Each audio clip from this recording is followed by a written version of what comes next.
To let you know that here is where we are, still battling with the COVID-19 pandemic, but yet again struggling to see that we continue living again and learning how to live with COVID-19. One of the things that government is doing is to vaccinate as many people as we can. And of course, we thank God that the numbers are increasing in as far as those getting vaccinated are concerned.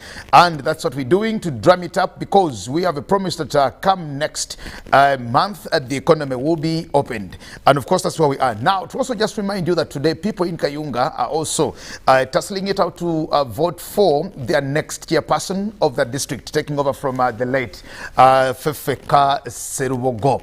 Now, about 6 candidates in that contest, and the rest has been reduced to majorly 2 contestants in there for the National Resistance Movement, the ruling party, and the National Unity Platform. But of course, at the end of the day, the people in Kayunga and the residents of Kayunga shall have decided who their next chairperson will be until 2026. Now, we'll not get into the elections in Kayunga, but we promise you that, of course, newsroom and all the other guards are in Kayunga, and they will feed us, let us know what is happening in Kayunga.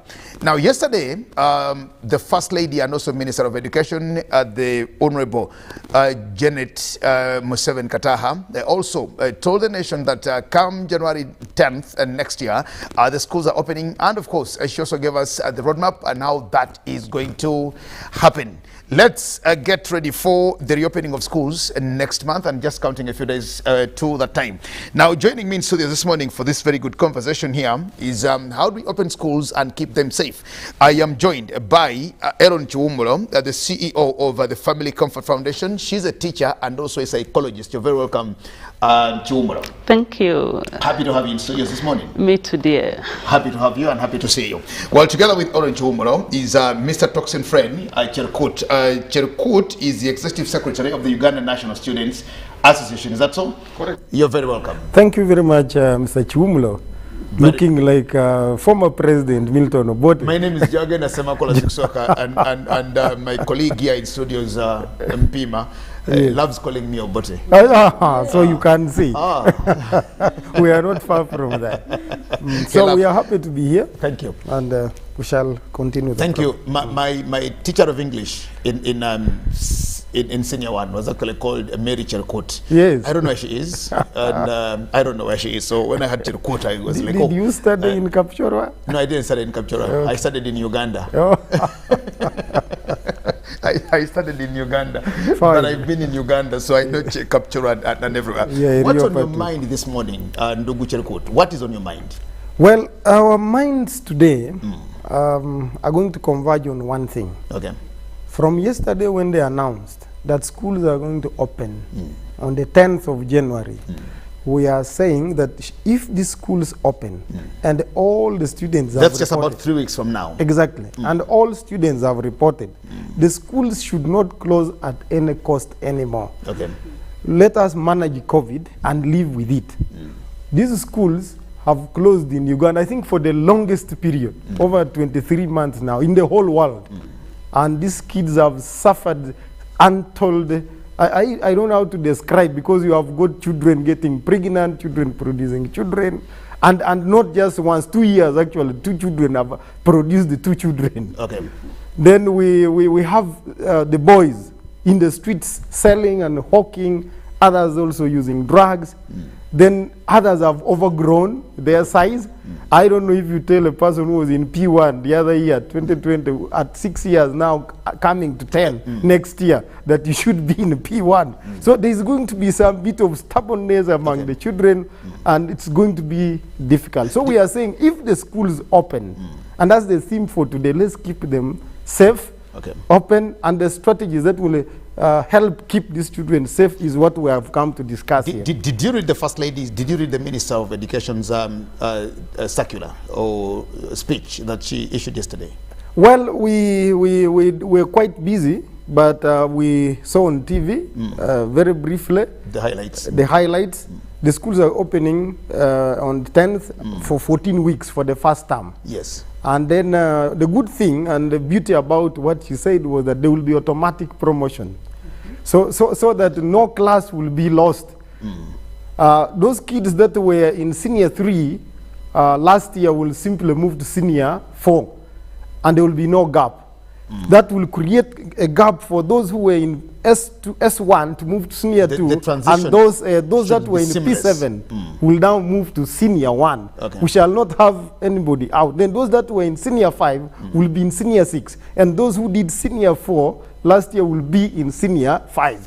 There will be accelerated teaching and an abridged curriculum for the candidate classes. And that, to me, that was the beauty of her speech yesterday. I liked it. Okay, I'll come to Chumra here, but let's first of all get to that. We talk about 14 weeks and of course have a break of 3 weeks. 3 weeks, yes. Then again 14 weeks, then have another break of 3 weeks. Then again we get into another 14 weeks. Then you break off for 7 weeks, exactly, yeah, for the last term. That's a little longer. Because of examination. Because of examination. Exactly. Okay, when you combine the 14 weeks, you get up to about, I don't know how many, 200 and something days, because normally our school term has been 280 plus days. That's the time that we've had. And we think that's enough for... it's just the normal calendar. It's just a normal calendar. Exactly. Okay, just a normal calendar. Thank you. Let me bring Elon to the conversation here. She's the CEO for Family Comfort Foundation and also a teacher and psychologist. Just briefly, before we get into the schools and all the things, what does the organization do, the foundation, the Family Comfort Foundation? The Family Comfort Foundation does psychosocial therapy. Okay. When it came to the COVID-19, we've been very active with counseling, giving psychosocial support to the children, to families, to mothers, to fathers, because this was very key. Everyone needed psychosocial support because COVID came in as a global crisis. Okay. So that's what we basically do. Yes. So that's what we basically do. We give the psychosocial support. And actually, when COVID came in, this is what happened. In our small research, the women were hit big time, actually. When I'm talking about children going back to school, I desperately need them in school. As psychologists, there is a way we study behavior and we look through and see what will come after years. This is a generation that is going to have issues with time even after so many years. It so happened that we have 720 million girls going to who are not going back to school globally. 720 million girls. That's almost the entire population of. That's the whole of America, actually. Yes. More than the entire population of America. Yes, and that is a vulnerable group now. Vulnerable women or vulnerable people are very hard to deal with. They are, we are breeding a high level of criminals because of the vulnerable. They can do any work. They can do prostitution. They can do highway robbing because they have to feed the children. So schools, children are very safe in schools. We want them desperately in schools. And this time, we joined the Uganda National Students Association to make this emphasis, even with fellow developmental partners. We desperately need children in school because that is the safest place. I'll actually give a credit to teachers all over the world. The teachers have really done a very good job in that every parent felt, yes, children would rather go back to school.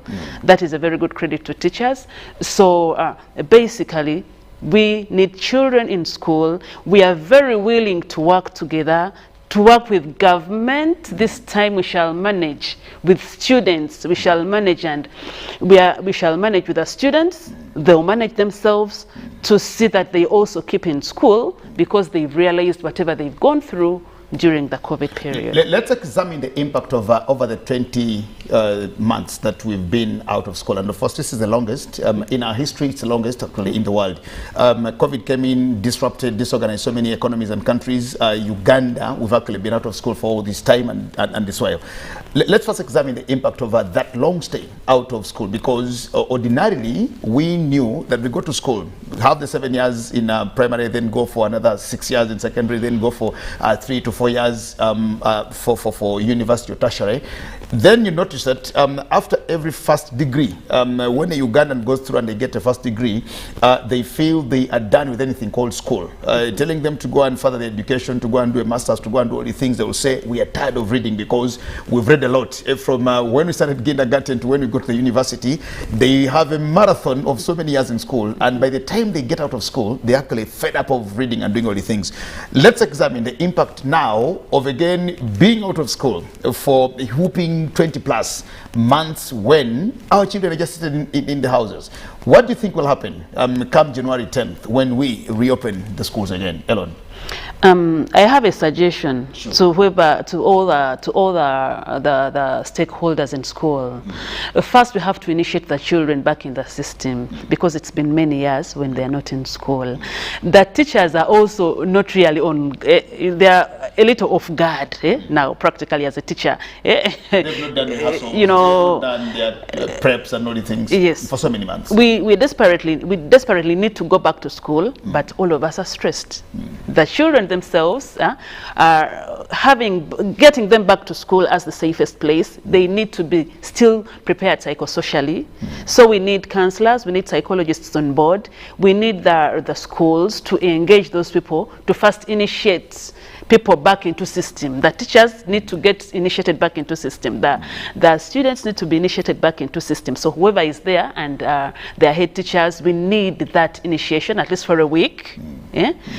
Then afterwards we shall take off. Okay, Mr. Cherkut, from the Uganda National Students Association, you had a press conference, I think, on Monday, where you, of course, shared your views as a UNSA on how we can keep our schools open when we open them again. What are some of these strategies that you could possibly suggest to government or the school owners, operators, proprietors, on how to keep the schools safe and open? Just yesterday, we, I think, read a tweet from the Director General of the World Health Organization, Dr. Tedros, saying we might underrate the new variant of the Omicron, whatever that is called. We might underrate it, but it might be very virulent and troublesome, like the Delta variant or all these things. But yet again, we insist we need to learn how to live with COVID-19. What are these strategies that you think can actually help us stay in school even when Omicron is in our midst? Well, like you said, we sat down and consulted with some doctors, some psychologists, and anybody who had a better idea to help ensure that these students are at school. We also attempted to benchmark. For example, in Tanzania, as you are aware, they never closed. All the students are at school. From day one, when we closed for them, they moved. Kenya attempted to close a little, even Rwanda, but then later on, after 3 months, they opened, and their schools are open. So we discovered that the strategies that we employed there and that we are now suggesting here is to have kits for rapid testing of schools, of students while they are at school, throughout. Now, when you train, first of all, training of volunteers. We are targeting to train about 5,000 volunteers. And these volunteers should be paramedical students, nurses, lab technicians, those who have completed their studies, but they're at home, not yet deployed. Now, we are calling upon all of them in the country, and they're actually sending us their contacts. If we can train 5,000 of them and deploy them to each and every secondary school or even primary school. And you want to do that between now and 10th January? Yes, we have already started, I will tell you. Okay. So if we can train them in rapid testing so that whoever is seen to be having symptoms of COVID is then pulled, tested. If he or she is positive, you isolate that one, So in a school, if you have 2,000, it doesn't make sense to close the school when there are only 2 or 3 cases. Simply isolate those ones who have been tested and found positive and deal with them. Probably outside or within the school, we call them sick bays. If it becomes intensive, then they are taken to what? To the hospital. So that the rest of the school remains closed. And as we are speaking, we have already trained so far 200 from last week when we launched this program. In St. Francis, we are training tomorrow. We had a training yesterday in Mlago Paramedical School. And we are moving forward. Then, so the first thing is rapid testing of any child or any student who shows symptoms of having COVID and isolate that one. The other one is vaccination, school-based vaccination. Why can't these vaccines, we hear they have brought 12 million, 18 million vaccines. Let us take these vaccines to school and vaccinate everybody. The drive the Ministry of Education and Health have been doing is to vaccinate only the teachers and the workers and forget the what? The children. And we are being told 18 million vaccines have arrived in the country. The students are 15 million. So that means each of these students is able to get a what? A dose. Let's take these vaccines to school and everybody is vaccinated. Then we shall have intensive school-based surveillance. Now, I would like to appeal to Ministry of Health to also join us. I know they have experts there who have been trained as COVID response teams to do surveillance. But with us as students, we are going to train our own students, the prefects, the class counselors, monitors, to see and report anybody who shows signs of what? COVID. These are high temperature, fever, cough, and report them instantly so that within the school, there is that task force that should pick up these students quickly for rapid testing, which has already been established now. Then those found positive are then handed over to the management unit within the school or outside the school if they are very severe. We also think that the schools that probably would wish to hide the COVID patients, like it happened and schools closed, be penalized. Yes, why should you hide the COVID patients? Because the second wave hit us as a result of exactly, these cases which brought this lockdown. Yeah, exactly. We may actually think government did bad to lock, but it was a way of saving all of us. But the issue is if the schools had quickly reported, because we had those COVID response teams at the sub-county, at the parish, at the village, including village health teams, the situation should have been arrested. So pick out only those that are found with the symptoms and positive and take them for care and leave the rest. I have seen, let me give you a very good example. Do you know why all airports in the whole world are open now? They have put their rapid testing machines at every airport. Their measures. Exactly. You reach there and instead of turning down a plane which is carrying 300 people, they only pick out 1, 2, 3, 4 people. Isolate them, and then the rest fly. The 200 go. And that's how the world is open, and that's how it's operating. Okay. Even in the stadiums in Europe, where most of us watch Premier League. I support Chelsea. Yes, don't you see? So you remember when they were opening, it was rapid testing. You test 2 hours before the match. Before the match, those who are found show positive. Go and watch on screen. And then the rest enter and watch. And then the stadiums have remained open up to today. Okay. And we are saying we can manage this. So it is. Do we have that discipline? Do we have enough discipline to do what you're saying? We can. Because we are admiring people who have their own systems and discipline. It's a matter of life and death. Okay. And when you tell somebody anything concerning death, it becomes very real. Okay. And now that's a campaign that is going to involve all the students. By the way, UNSA, or Uganda National Students Association, involves every student at school. Okay. They have a duty to themselves and a duty to the teachers and everyone. The minister's statement, the First Lady's statement, was categorically clear and of course giving us statistics. 70% of the teaching staff are vaccinated, at least received 1 jab. 28% of those have fully vaccinated. And now when you consider 70% who are vaccinated for both 1 and 2 jabs, you have another hoping 30% that have not gone for that. And the president has also emphatically come out to say for the teachers, the health workers, those who have not vaccinated, should not report to maybe duty or do all the things, especially when we now open the schools. What do you think needs to be done in that some teachers have possibly adamant to say we will not go for that job because of their own reasons, cultural reasons, religious reasons, and etc. And yet we know that there are many teachers who may fail to turn up, just as we look at students who may not come back to schools, but also looking at teachers who possibly have bowed out of the teaching business, saying we can't be out of schools for 23 months, and we even have hopes of getting back to classes, and they're now doing different other businesses. Would that also affect us, where we have teachers who will say we will not vaccinate, and we don't have the critical mass to help us teach our students, and we need to keep the schools open? First of all, there are two categories of teachers. The public teachers, these are government teachers on government payroll. Then you have the private teachers. Now, those on government payroll, majority of them will report to school, and I'm sure that many of them have been vaccinated because they fear being what? Deleted. From the payroll. From the payroll. Now, those that may not return and you have no control on them completely. You have nothing to do. Are the private teachers, and yet the private schools need them badly. You see, so there will be a compromise somewhere. But also, it is too early. This is my view. It is too early for government or Minister of Education to say that teachers should not report at all when actual vaccination is going on. It's ongoing. It's ongoing. These vaccines came in bits. If you go to health centers now, you won't even find them.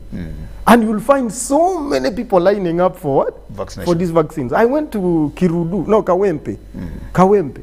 When I was looking for a job myself, I went and I found more than 3,000. The whole hospital was a mess. Looking for what? Vaccines. And I imagine this must have been teachers, it must have been health workers, they must have been ordinary people. Now, I hear even to enter a taxi now. In some taxi parks in Mbale yesterday, they would ask you for what? The card? Yes, in Mbale. In Mbale. So these taxi tolls also? Yes, they have also vaccinated. started. Okay. And very soon you'll hear. So now, eventually, everybody will have to be vaccinated. But our appeal to government is that you let these vaccines be available. We hear that there are vaccines in the store. The other day they said they have not released the 18 million vaccines which came. What are they doing in the store? The last time the president was giving an address about these vaccines, he said there were like 15,000, 60,000 doses that were actually getting expired. Why? Why not bring these vaccines to the taxi parks? If they have the cold chain equipment to carry them, why don't you take them to the schools, not only health centers, and let these teachers get vaccinated? I don't think there's any teacher apparently who doesn't want to be vaccinated, but the vaccines are just in short supply. Okay. No, I think the vaccines are available according to the ministry, but the issue is about positioning them. But we're told we have a lot of vaccines. According to the ministry, I had the spokesperson in Viona telling us, and I think the issue is how to place them and maybe for the people to get them there. We're supposed to have the Minister of Works this morning in studios here, the Honorable General Edward Katumba Mara, but he's actually moved to Kalangala for a mass vaccination drive.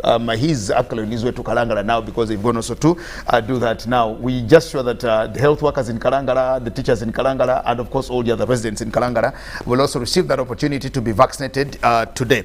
Now we take a break, and when we return, we continue with our conversation. Remember, joining me in studios is Ellen Chiwumulo, the CEO of the Family Comfort Foundation. She's a teacher and a psychologist, and Mr. Toxin Fred Cherkut, the Executive Secretary of the Ugandan National Students Association. And we talk about the reopening of our schools, which a date has been set for January 10, 2022. We'll take a break and return shortly.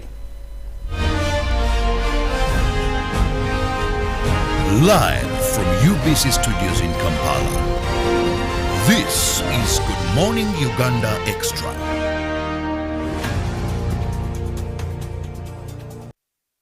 It's the festive season and we love it.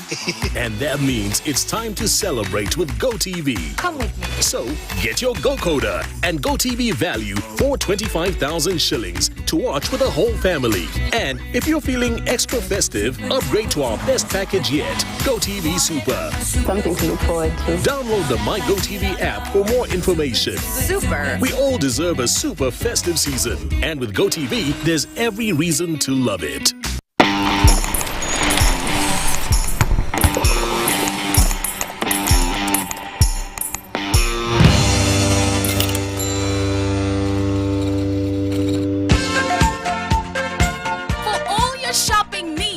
Christmas, capital shoppers, we have a variety of items like gift hampers, foods, garments, cosmetics, and all sorts of drinks. Enjoy your shopping experience this festive season at affordable prices in our fully stocked branches in the following areas: in Tinda Station Road, opposite Makere Business School along Port Bell Road, Duster Street opposite Nakasero Market, and Garden City on Yusuf Lule Road. To all our customers and suppliers, we thank you for your continuous support. We wish you a Merry Christmas and a Happy New Year. Stay safe, wash your hands, sanitize, and wear your mask always.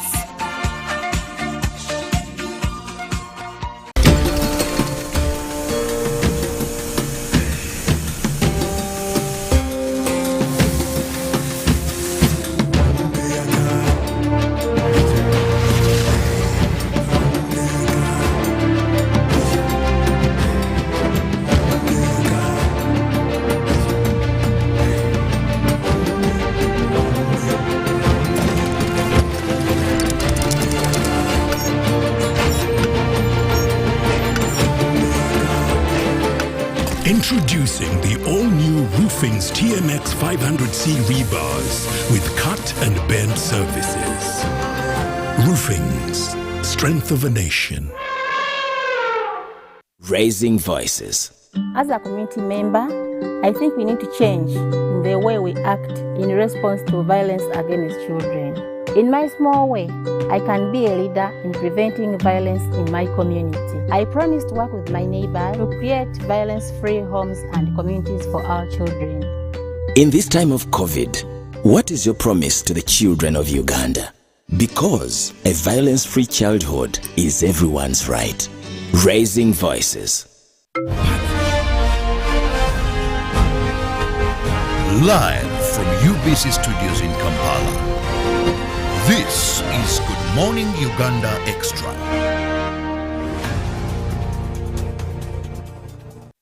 Good morning once again, and thank you so much for being with us here on UBC TV. Good Morning Uganda Extra. My name is Jaganda Samakola Ziksoka, of course, discussing and talking about the reopening of schools come January 10, 2022. That's the date that has been set for that. To just remind you that as we go through the festive season, as we get through the merry festivals of enjoying life and doing all the things, we need to again be reminded that for your one child, your two children, your three children, your four children, your 10 children, they're supposed to go back to school. So spend the monies sparingly, knowing that school fees will again put up its demand in just a few days after the festive season rocks in there. Now, as we discuss this, with me in studios is Aaron Chiwumoro from the Family Comfort Foundation and Mr.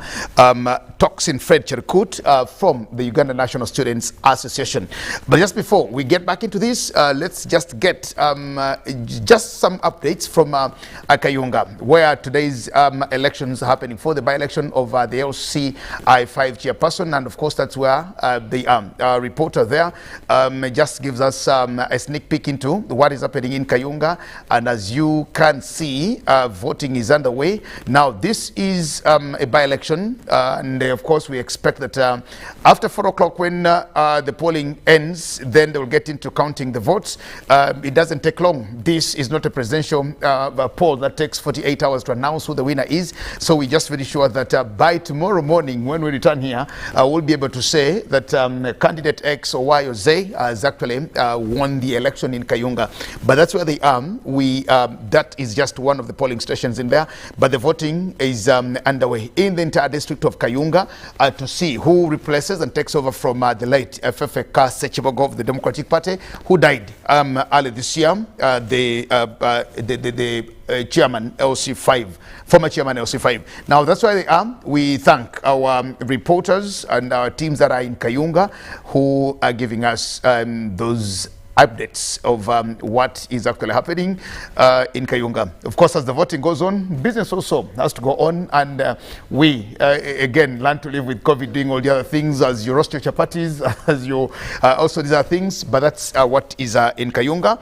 And of course later during the course of the day, the newsroom will be able to update us on what exactly the situation looks like in Kayunga for that hotly contested election situation that we have seen.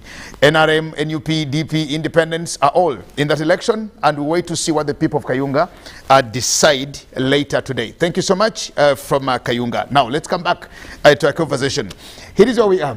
Elon, you are a teacher, and of course you are a psychologist. When we talk about the opening of schools, we are looking and targeting or talking so much about the heads of these institutions. We are focusing proprietors. We are reminding government. But what should be the role of the parents now, and maybe the learners themselves? Because this is all about them. The other stakeholders in this thing are the parents and the learners who are also coming back to these very schools. What needs to be their responsibility? What should they do to marshal our synergies together to ensure that we live with COVID-19? Okay, now what is important at this time, there is a statement we say as psychologists that the more you able people is the more you disable them. The more you able them is the more you disable them. Now, children, as parents and teachers, we've always abled children and given them all they need. But in the long run, we are disabling them, or we're making them lame. Now, in this aspect, we are not allowing to disable our students. We need the students' involvement, or the learners' involvement. We need them to take care of themselves. They should learn to take care of them. When we are doing the teaching, usually learners talk about their rights. These are our rights, but we also encourage them we always remind them of their responsibility. Now, it is a healthy right for them to be healthy. It is a healthy right for them to monitor those people around them with COVID. It is a healthy right for them to report cases. We need these children to be groomed into responsibility, to be built into responsible citizens. So this time we are handing over to them. Yes, in the administration, we have a role to play. As government, we have a role to play. But primarily in school, they are the majority, and they've seen the effects of the COVID, and they've been hit badly. Actually, students, learners have been hit badly. So this time, they have no choice. There was someone I was talking to, and it was like, when COVID came up, when COVID broke in, we usually have two statements. There is growing old and growing up. Yes, there are two things. Now, growing up is a choice, but growing old is compulsory. Every year, we grow old. Now, COVID has put us in a state of growing up. Okay. We've chosen to grow at every level. Even when a child is very young, young children were not used to looking at dead bodies, but COVID has opened exposed us to maturity. So we are growing up, and it is self-care, it is self-responsibility. We need learners to be part.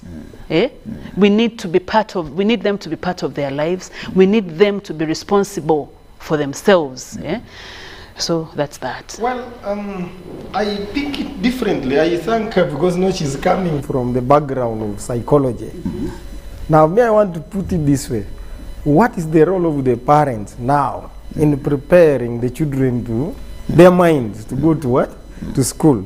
My view is that the children right now, if they were not on the media yesterday to see that the timetable has come out, they should start school on the 10th, the parents should now tell them. The parents should even start buying bags now. They should write something there to do the countdown. Exactly. They should start counting them down. The school shoes, stockings, school bags, new books, pens, pencils, and tell them by the way on 10th. Now, the boys have, if you walk in the street, they have a lot of beards. There is now a new format. They are much hair, of course, not very nice like yours. The thing is funny. So they must start cutting. They must not be prepared to look like the beards. I only just hide the beards, but I also have them. Yes. And the other beard is funny. They it somehow. I don't know. So now those who have been home, please. Now prepare yourself to go to school. If the bed sheets have been dirty, they should start washing, ironing. Preparing for school. Preparing for school, so that by the time 10th reaches, because these 2-3 weeks is not far, the parents at the same time should also be looking for school fees. Okay. This is the time the parents should now, if they don't have money. Isn't it short notice? We learned yesterday, yes. The ministry came out, government came out to say on the 10th is when you're beginning or starting officially. Isn't it short notice? But the parents have also been putting pressure on the government that the schools should open. So we shouldn't have excuses. Because we'll have these issues where we'll now again get to going to school and say, but we don't even have the money. No, this is what I'm coming to say now. Yes. The parents right now should even begin engaging the head teachers. If you have 2 or 3 children in that school, go now, tell the headmaster, I'm going to pay half fees of these children. Or start a plan of how these fees should be paid, so that we don't waste time. I want to appeal also to the teachers and the head teachers not to chase students on the first day of reporting to school. Let the student, the Ministry of Education has a policy, especially for day scholars, that they should learn at least 2 weeks. Yes, so that within the 2 weeks, when the parent has seen that the schools are opening, or they are likely to continue to open. Because remember they opened the schools. Exactly. Last week, was it the last episode? Exactly. They opened the schools today. They paid 2 million per child. Then 2 weeks later, 1 week. Then 2 weeks later, they say we're again closing the schools. And of course, you can't get back. Others were still reporting it was 1 week. So we are saying each of us should be responsible. And let us be humane and conscious. We know that the schools need money to start up, to operate. So the parents should at least find some money. If the fees is 500,000, they should be able to find some 200 for a startup. Okay. So that we all win-win. Benefit, win-win. Okay. And then by the time the term ends, the parents should have paid the school fees. So I want to discourage this business of teachers and head teachers chasing away the students or sending away the students. And yet, in actual sense, the parent will complete the money, but the school won't compensate the time the child has lost what? I'm veering off a bit, but I think this is part of the preparation of our minds for both parents, the teachers, and the students, or rather the learners. The learners themselves. Yes. Very good. Okay, very good. Madam Psychologist, we come back here. You know, there are certain things, once you test them, you either feel their sweetness and you say, this is the way I should go. Let's imagine and look at these young boys and young girls who have been hawking. They've tested some money. They've gotten into this, quote-unquote, some working life. And they have some monies on themselves now, not getting money from daddy or mommy, but they're now selling a few things, selling insenene, selling memvoin, and you know, they're going and getting money. Psychologically, don't you think that some of these may even find reason to say, but why do I even go back to school to struggle with teacher Chiumoro, with teacher Cherukotu is hard, teacher Toro, yet I'm making some money on myself. Won't they also find a problem, not just finding way to go back to school because they have tested another life out of school? You're right. Actually, many may not come back because they've tested money. But right is might. Being in school is right. So it's bigger. It's, you know, right is might. It is a golden law. And it will work, you know. Being in school is very safe for them. That is what is right. They may want the otherwise, yes, but that is what is right. Then even secondly, there is something, when I'm in class and I'm teaching children, they're my friends. And I love them and I miss them. There are students who are going to come back to school because of that other teacher who really is a parent to them, who loves them, because they've seen. Actually, I'll still give credit to teachers. Teachers are loving parents. You just feel that when you go out of school and everyone is like, very proud. That's my teacher, that's my teacher. Now, children are also excited to meet us, you know. They're excited to meet us. So much as some may not be interested in coming, there are those who are going to come back because of those values we gave out before they left. Because of those values which have kept them intact. Because of those words that ring a bell, that my teacher said this, my teacher said this, there are those who are going to come back for that. So for those who don't want to come back because of money, yes, it is they are feeling that after some time they'll still realize that there would be someone, they would be better if they went to school and finished. Okay. How should we prepare for social development, which seems to be also having a crack on it? For example, now that we're having children, giving birth to children, majority of these may not find themselves getting back to school, now struggling to raise the families, to raise children. And of course, we are looking at that entire generation. From the psychological angle, how should we prepare for our social development, which has been struggling, but yet again has also had now, it has also had an issue now that we have children who are giving birth to children, and this has been disrupted. What is to be done, and where do you see ourselves in the next so many years with this kind of setting? Okay, now what is important is all of us realizing that we are under crisis and we work together. We need to work together as parents, with teachers. We need to engage what we call the parapsychologists. The parapsychologists are those people who are passionate about psychology, but they are not actually passionate about livelihoods, and they are not professionals. The nabachalas, those people, the youth, those people on village level. We can involve those people, then have social centers around villages, then gather those girls in there, gather the boys in there, build workshops for them. For example, the vocational. This time not for the singers and kojas. Yes, the vocationals, because it is now national responsibility. It is home-to-home responsibility. We are all. It's like.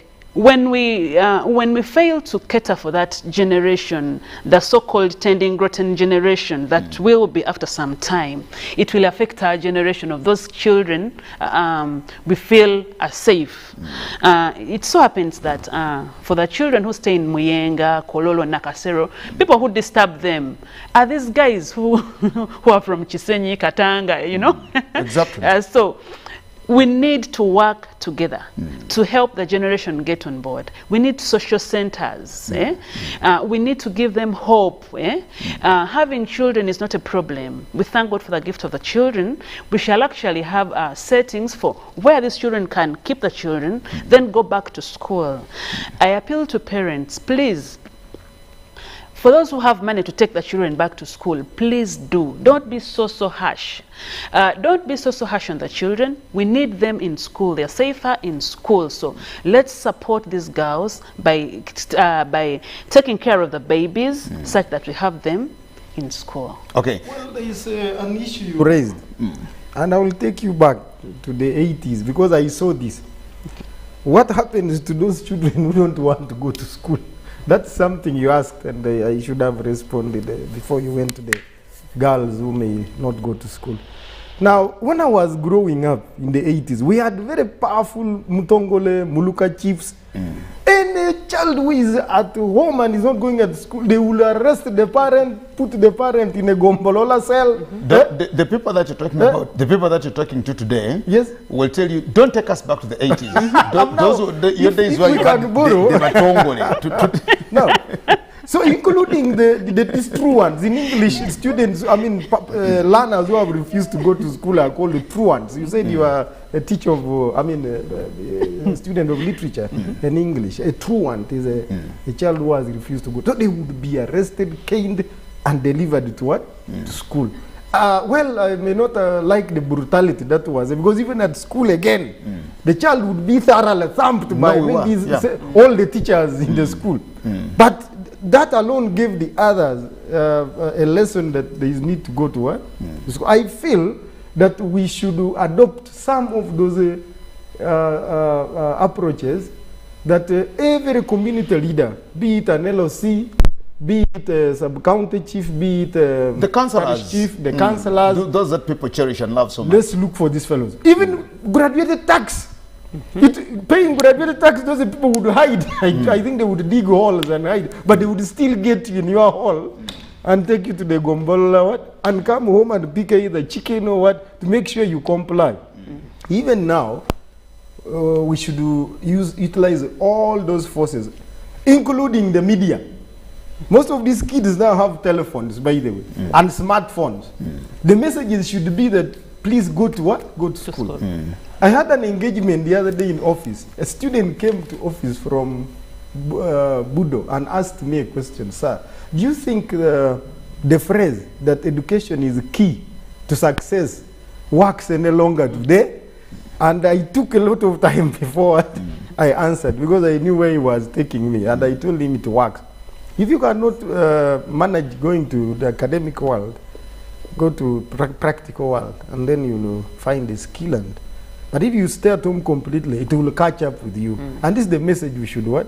Tell these kids, so that they don't completely refuse to go to school. Now, looking at the new curriculum of Senior 1, Senior 2, which is being implemented now, lessons run only from 8 to 1 o'clock. And then the entire afternoon, the student or child, in this case or learner, is left to do his or her own what? Work, which is monitored by the teacher, if they are still within the what? The school compound. But look at a day school that doesn't provide lunch, and these are the majority. The students are released at 1 o'clock to come back the following day. Now I see these students who went and they have been doing border for two years now. Going back to do their border in the afternoon, going back to sell.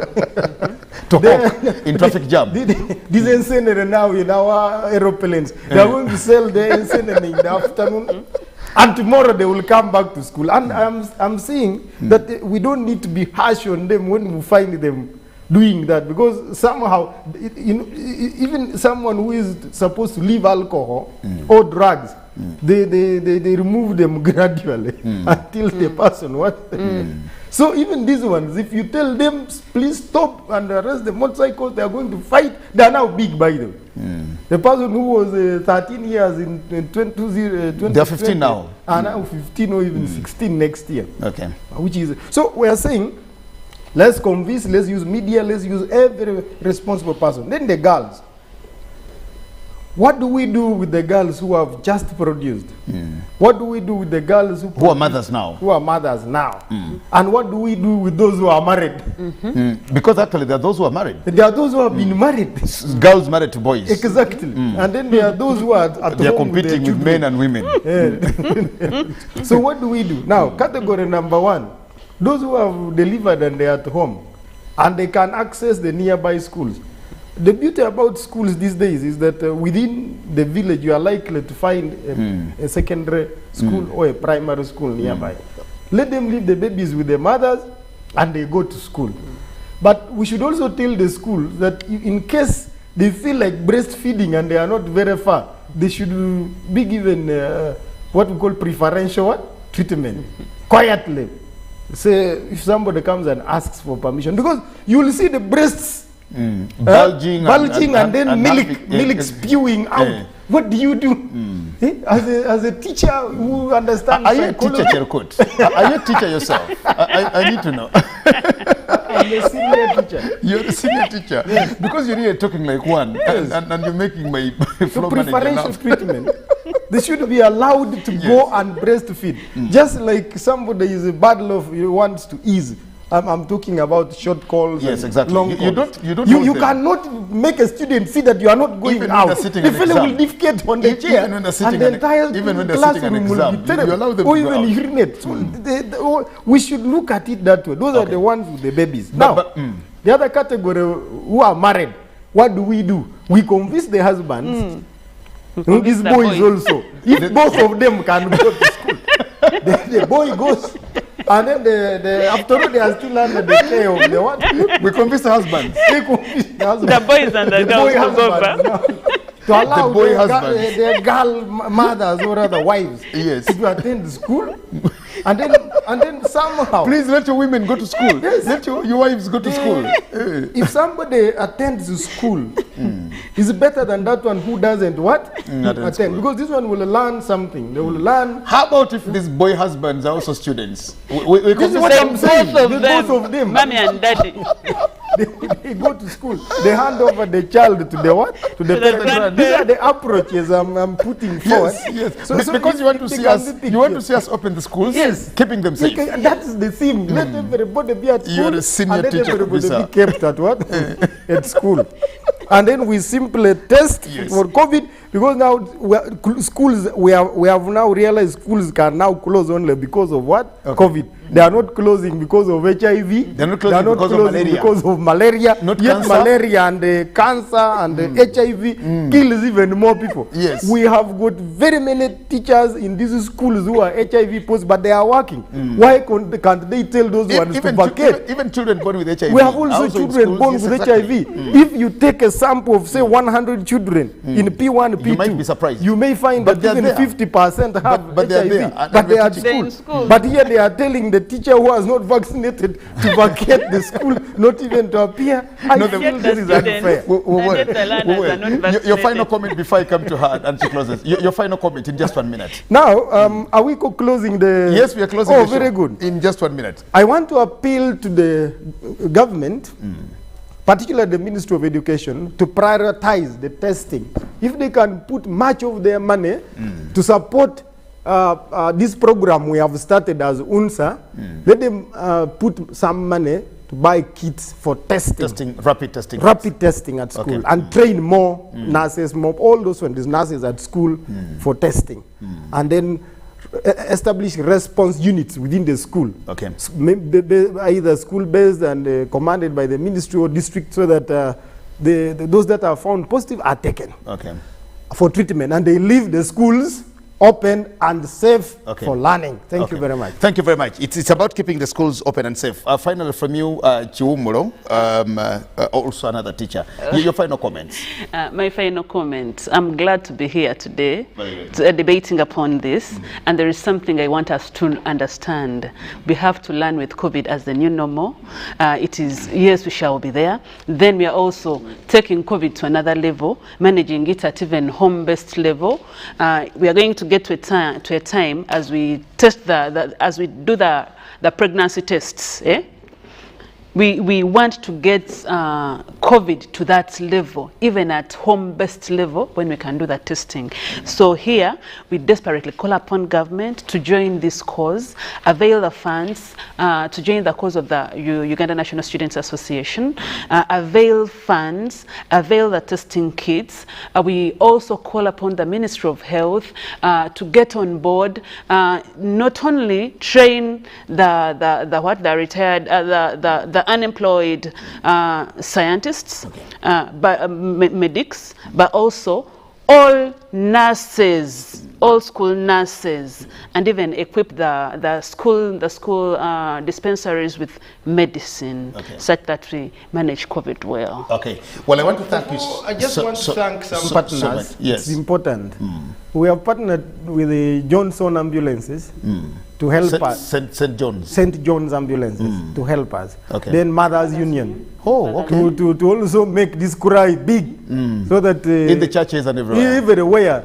So, and then we have the Scouts, the Scouts Association, the Scouts, Uganda Scouts Association. Okay. We are in this fight together. Okay. And I want to thank them. Let these people of the ambulance increase the ambulances if they can get, so that we can position them and they see our work. Well, that's we very evacuate good. those who are sick, schools remain open. That's very good. Yeah. Thank you so much, Mr. Cherkut from DIEMSA. Thank you so much. Sister Ellen Chiumuro from the Foundation, Comfort, Family Comfort Foundation. And of course, to all our viewers out there, we just remind you that the election in Kayunga is ongoing. I will let you know what happens and transpires just right there in Kayunga. But remember, the ministry assured us that 10th January 2022, our schools are opening. Now, let's celebrate.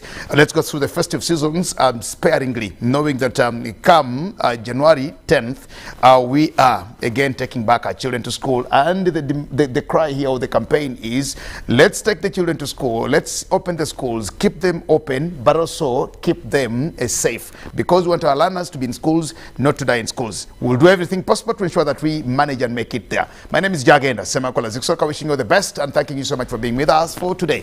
Blessings, good morning, and we'll talk again tomorrow. Bye-bye. Live from UBC Studios in Kampala. This is Good Morning Uganda Extra.